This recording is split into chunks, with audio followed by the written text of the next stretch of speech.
नमस्कार मंडळी, आपलं स्वागत आहे अनुराधा किचनमध्ये। आज आपण करणार आहोत शेवयाची खीर। त्यासाठी लागणारे साहित्य, प्रथम घेतलेत शेवया, गावरान गाईचं तूप, मनुके, काजू, बदाम, साखर, विलायची पूड आणि दूध।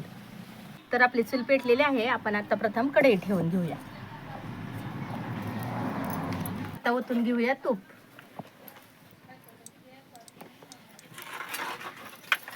तूप चांगलं गरम झालं की त्याच्यात टाकूया बदाम, काजू आणि हे चांगले आपण लाल होईपर्यंत परतून घेऊया।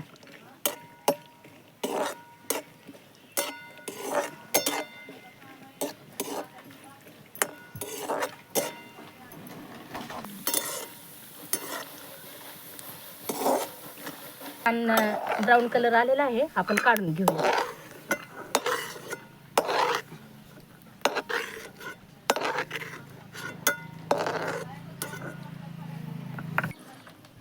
आता ह्याच्यात टाकूया मनुके। मनुके चांगले तळलेले आहेत। आता टाकूया शेवया।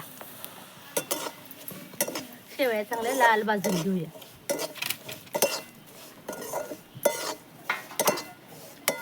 शेवया आपल्या चांगल्या भाजून झालेल्या आहेत। आता आपण टाकूया दूध।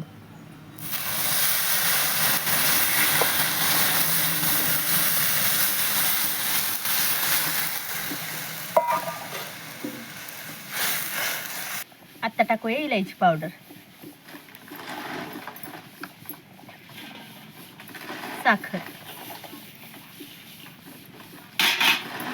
आता टाकूया किशमिश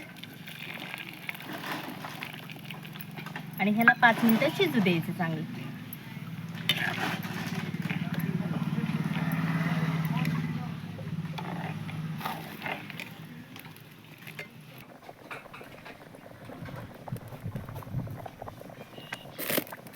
आता तर तुम्ही बघू शकता आपली शेवयाची खीर चांगली शिजलेली आहे। आता आपण हे खाली उतरून घेऊया।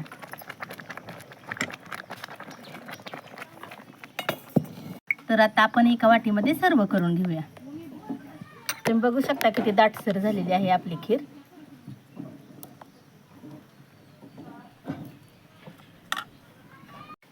तर मग आज तुम्हाला रेसिपी कशी वाटली? आवडल्यास लाईक, शेअर, सबस्क्राईब करा। या खायला।